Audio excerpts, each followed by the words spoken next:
Oh, Emma, you came at the right time. I was thinking of making this your sister Haley and her family's new home. Right after I got out of the car and filled my lungs with the crisp aspen air, I heard my father Daniel's voice from the wooden porch. For a moment, I forgot how to breathe. This cabin was supposed to be my own sanctuary, the place I bought to escape the noise of the city. Surrounded by the majestic Rocky Mountains, it was the only space that could truly reset both my mind and body from my busy life. What do you mean, Dad? Why are you here? I closed the car door and slowly walked toward him. I used the spare key. We're family, so I didn't think I needed to ask for permission. There was not a trace of guilt in Daniel's tone. He didn't even seem to realize that he had trespassed into my sacred space. The spare key. When I bought this house, my mother begged me to give her one just in case of an emergency, and I had given in. I've regretted that small act of sympathy and weakness ever since. This is my vacation home. What do you mean by making it Haley's new house? Is that supposed to be a joke? Daniel looked at me as if trying to lecture a stubborn child. Why are you being so uptight, Emma? The air here is fresh and nature is abundant. There's no better place for Haley's kids to grow up. There wasn't a single sign of shame or even the slightest hint that a discussion might have been appropriate. He spoke as if it were only natural that my property was family property, and that, as the head of the household, he had the right to decide how it should be used. That was the logic my family lived by. My success had never been seen as the result of my own effort, but as a shared resource for everyone to use freely. This is my house. I'm the owner. If Haley and her family need a home, the least you could do is talk to me first. Don't you think? Talk? There's no need for that between family.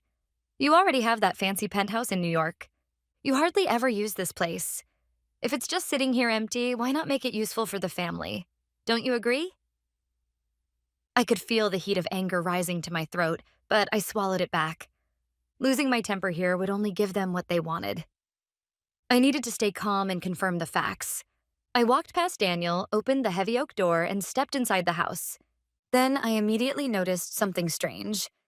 A thin layer of white dust had settled on the warm walnut floor I had so carefully chosen. With a growing sense of unease, I walked straight down the hallway and placed my hand on the bathroom doorknob. What spread out before me was a hideous space that bore no resemblance to the bathroom I remembered. The warm, natural stone tiles I had chosen so carefully, and the wooden vanity that gave off the scent of the forest, were completely gone.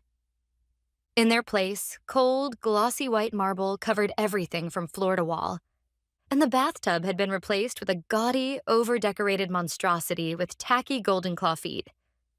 What? Is this? My voice came out lower and colder than I expected. Oh, the bathroom? Haley said she liked this kind of European style. Looks nice, doesn't it? Daniel said proudly from behind me. I didn't respond. Instead, I opened the door to the adjacent bedroom. There, too, was a room I no longer recognized.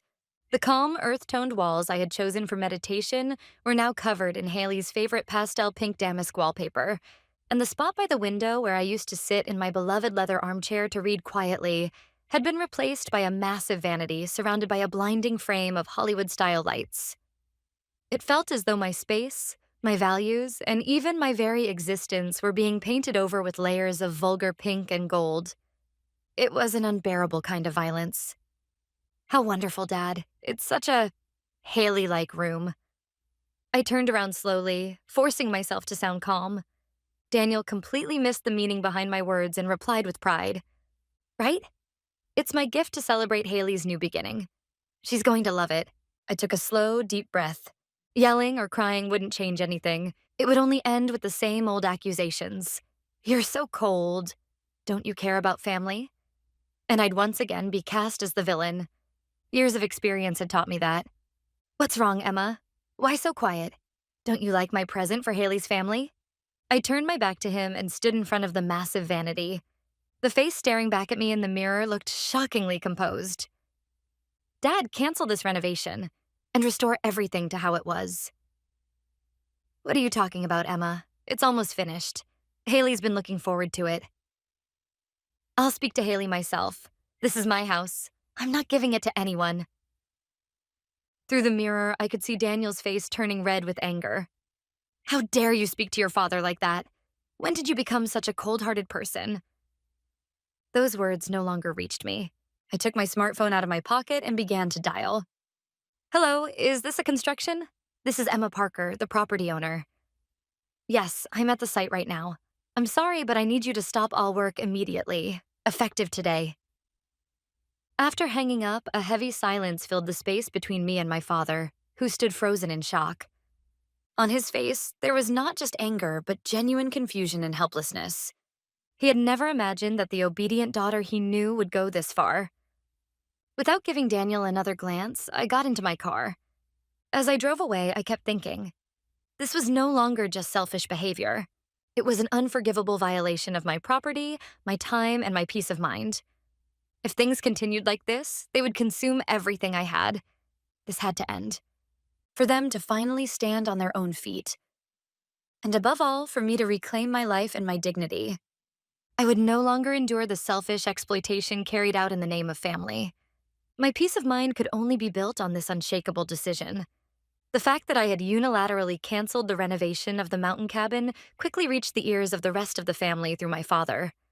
There were several voicemails from my mother and multiple hysterical messages from Haley saying, "What are you trying to do?"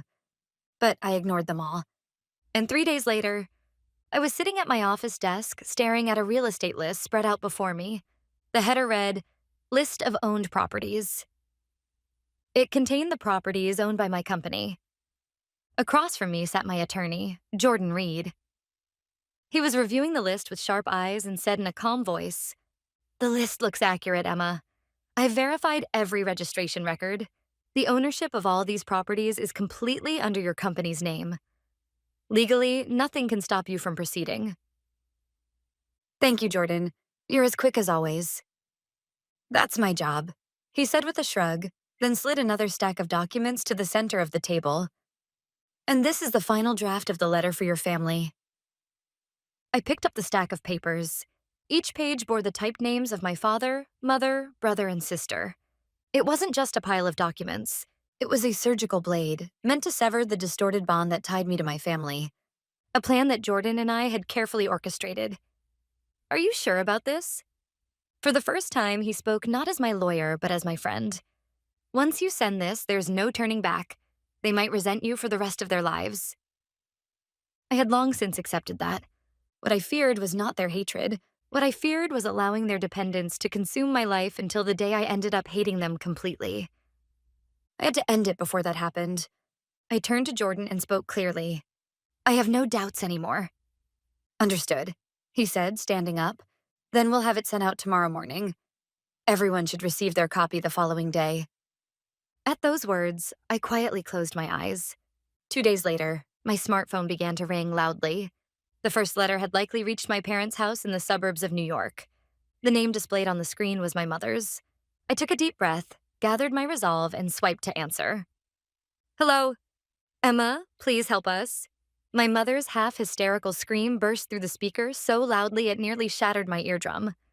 I could hear her sobbing uncontrollably on the other end of the line. "A letter came from a lawyer. It says we have to leave this house within 30 days. You had something to do with this, didn't you?" She was right. Together with Jordan, I had sent my family a notice to vacate. It stated that they must vacate the property within 30 days. If they failed to comply, legal action would follow, an entirely standard procedure. My mother still believed that I held the key to undoing the situation. Meeting that expectation, I spoke quietly but firmly. "Mom, there's no mistake. The notice says exactly what it means." What's going on? What are we supposed to do?" "Calm down. This isn't something that can be explained over the phone." I kept my voice low and steady, guiding her out of panic. "This Sunday afternoon at 2 o'clock, everyone needs to gather at the house. Dad, my brother, and Haley, everyone. Tell them I said so. I'll explain everything then." "You mean you're holding a family meeting?" "Yes, because this is a family matter."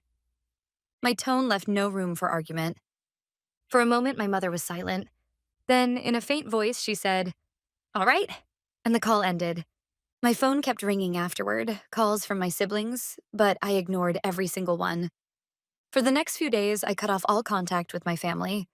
I continued to meet with Jordan to calmly discuss the next legal steps and prepare for what was coming. And then the fateful Sunday arrived. Just before the scheduled time of 2 p.m., I pulled my car into the driveway of my parents' house. When I opened the front door, the living room was filled with a heavy, suffocating silence. Daniel stood by the fireplace with his arms crossed, and my mother sat in the corner of the sofa, pressing a handkerchief to her eyes. Lucas paced around the room, visibly irritated, while Haley sat next to her husband, glaring at me with a fearful expression. Their eyes were filled with a mixture of accusation, confusion, and faint fear. Looks like everyone's here. As soon as I said that quietly, Lucas burst out, unable to hold back. Don't you looks like everyone's hear me, Emma? What the hell is going on? What's that letter about? And what's Clearwater Holdings supposed to be? Calm down, Lucas, Daniel said gravely, stepping in. Emma said she'd explain everything. Let's hear her out first. He still seemed to believe that I had come here to somehow fix things. That illusion was about to be shattered beyond repair. I took several documents out of my handbag and placed them one by one on the coffee table in the center of the living room. The deed to this house, the deed to Lucas's house, and the deed to Haley's condominium. Each one bore the same name on the line marked owner. Clearwater Holdings, LLC. Let's start with the facts. I looked around the room, meeting each of their eyes in turn, and spoke calmly but firmly. The places you've been calling your homes for all these years have actually belonged to my asset management company since 8 years ago. A heavy silence fell over the living room. Everyone seemed to be struggling to process what I had just said. In my mind, the events from 8 years ago came back in vivid detail. It was around the time when the aftermath of the Lehman shock was leaving its final scars on the real estate industry. Daniel, drunk on his own philosophy that a wise investor acts during a crisis, had poured every cent of his wealth into over-leveraged real estate investments. His plan was recklessly optimistic, a dangerous gamble. And as expected, reality crushed his dream. The economy worsened, and the loan interest kept snowballing out of control. At that time, I was completely absorbed in my newly founded business, but I couldn't ignore how my mother's voice over the phone grew darker with each passing week. Of course, they knew about my success. They knew I had started my own company and accumulated some wealth, but they didn't know the true extent of my assets, and I had no intention of telling them. They had always carried this unspoken belief that Emma will help us, of course. Then, one day, my mother called. She told me that my father's company's debts had reached a critical stage and that it was only a matter of time before all their properties would be seized. I couldn't abandon them. No matter what had happened, they were still my family by blood. But simply giving them money without conditions was something I absolutely could not do. That would only fuel their lack of financial discipline and deepen their dependence on others. What they needed wasn't rescue, it was structural reform. So, together with my brilliant attorney, Jordan Reed, I devised a plan. First, I established a new asset management company, Clearwater Holdings. Of course, my name didn't appear anywhere on the official registration documents. Jordan handled all the paperwork as my proxy. Through this company, we arranged to purchase all of Daniel's properties along with his debts. That way, the family's entire foundation, the house in the suburbs of New York that Daniel was about to lose, the residence in Connecticut where Lucas lived, and the Manhattan condominium where Haley resided, all legally became assets of my company. Later, I visited the family home, pretending to be just another concerned relative, and told them, an investor group I know has agreed to buy all of the properties, anticipating the land's future value. However, since ownership is changing, they'll need you to pay a minimal rent to stay. The family was overjoyed at the chance to continue their lives at a fraction of the real cost and quickly signed the contracts. But the small rent they paid barely covered the property taxes and insurance premiums. The enormous costs required to maintain the properties, repainting the exterior, plumbing repairs, landscaping, were all secretly borne by my company, the true owner. A few weeks later, Daniel called me. Emma, we can manage the rent, but daily living expenses are tight. Haley's kids' tuition, your mother's medical bills. You're part of this family too, so maybe you could help out a little? Just as I had expected, I agreed to his request, but only on one condition. All right, but I'll be the one managing the money. I'll transfer a fixed amount every month into your account as living expenses. You'll have to make do with that.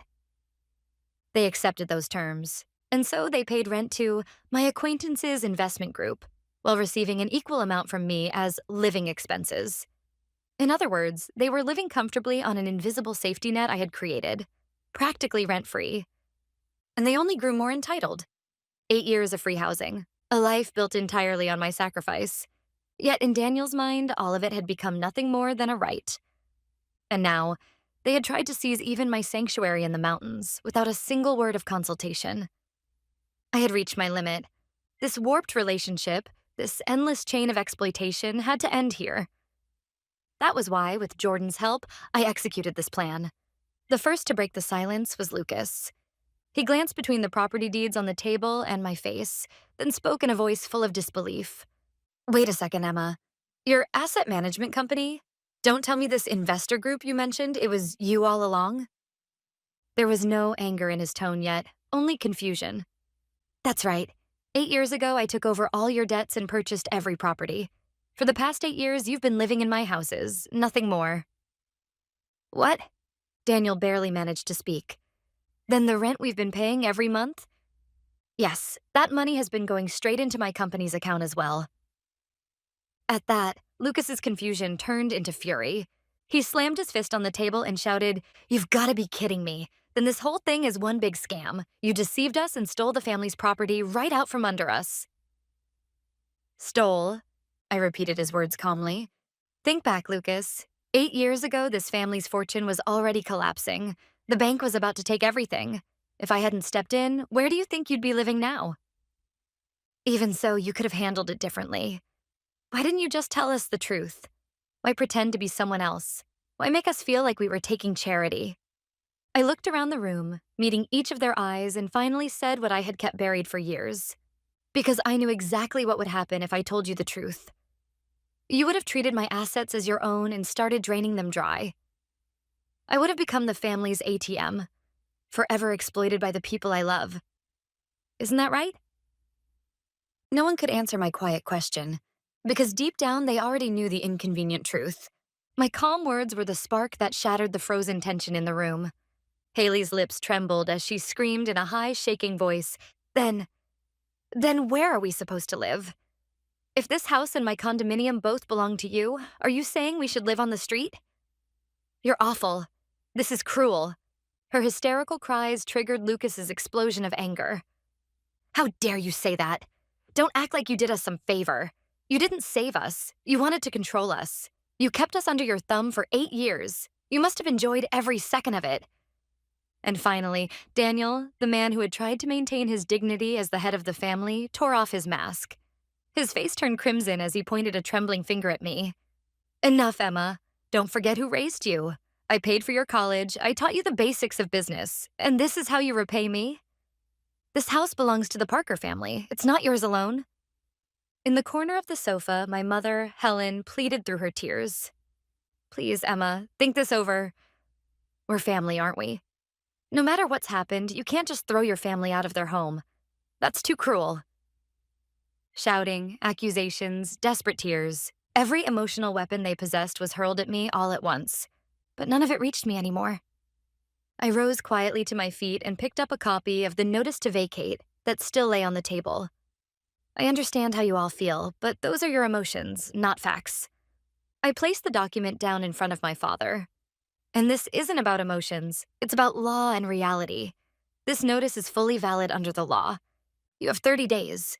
During that time, you'll need to find a new place to live. On your own. That's the reality you're facing now. When I finished speaking, I picked up my handbag and walked toward the living room door. Wait, Emma. Daniel's furious voice pierced my back. This conversation isn't over. Where do you think you're going? I stopped once at the door, without turning around, and said quietly, No, Dad. My conversation with you is over. From here on, this is your family's problem. And with that, I left the house. A few days later, I received a call at my office from my attorney, Jordan. Things are unfolding exactly as we expected, Emma. His voice on the other end of the line was calm as ever. Your sister Haley made a move. She's posted about the situation on Facebook. Of course, in a version that suits her narrative. I immediately opened Haley's page on my tablet. There it was, a long, dramatic post painting herself as the tearful victim. Something unbelievable has happened. Our family is being evicted from our home by my own sister, Emma. After becoming successful in business, she's using her money to control us and tear apart our family bonds. Our elderly parents are devastated, and my young children are about to lose their place to sleep. Please, everyone, help us spread the word about this cruel injustice. Attached to the post was a photo, my mother's tear-streaked face, with Haley leaning against her shoulder. A perfectly staged shot designed to provoke sympathy. The comment section was, as expected, an onslaught of outrage. Unbelievable. How could she do that? Money really changes people. Distant relatives I hadn't seen in years and long-forgotten acquaintances were suddenly playing heroes of justice, denouncing me with righteous fury. In a matter of hours, I had been branded a heartless monster, a woman who abandoned her family for success. Your brother Lucas is also consulting several lawyers, Jordan continued. He's exploring legal action, claiming the contracts are invalid or that your actions amount to psychological abuse. I see, I replied curtly. What will you do, stay silent? This could hurt your public reputation. I exhaled softly. No, Jordan, I'm done staying silent. With Haley's post still open on my screen, I flipped open my laptop. Then, using my own account, I began drafting a new post. The title? About the truth.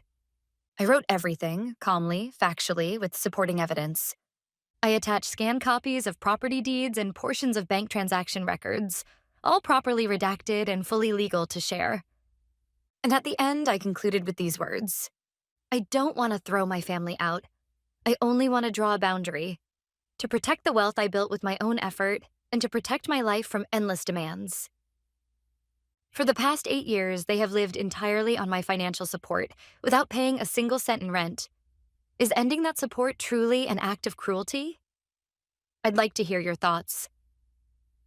My post was a bomb dropped into the sea of the internet.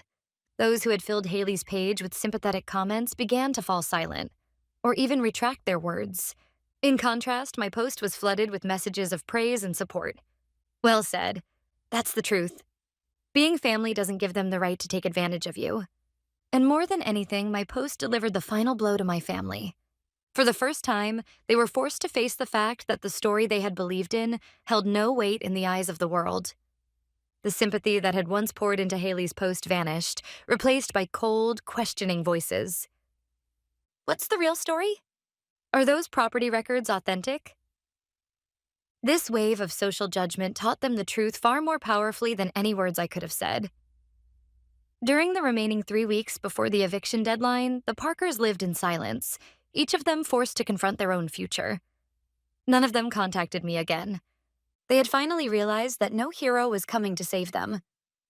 About 6 months after they moved out, I heard from a relative that my parents had rented a small apartment on the outskirts of town. Their reputation in the community where they had lived for so many years had collapsed. Former neighbors stopped greeting them, avoiding them altogether. Lucas, too, swallowed his pride and began searching for an apartment he and his wife could afford on their own income. But word of the scandal spread quickly at his workplace.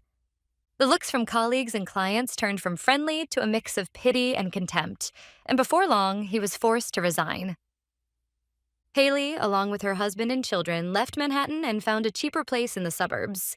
The glamorous circle of friends who had once fueled her vanity and pretensions drifted away one by one.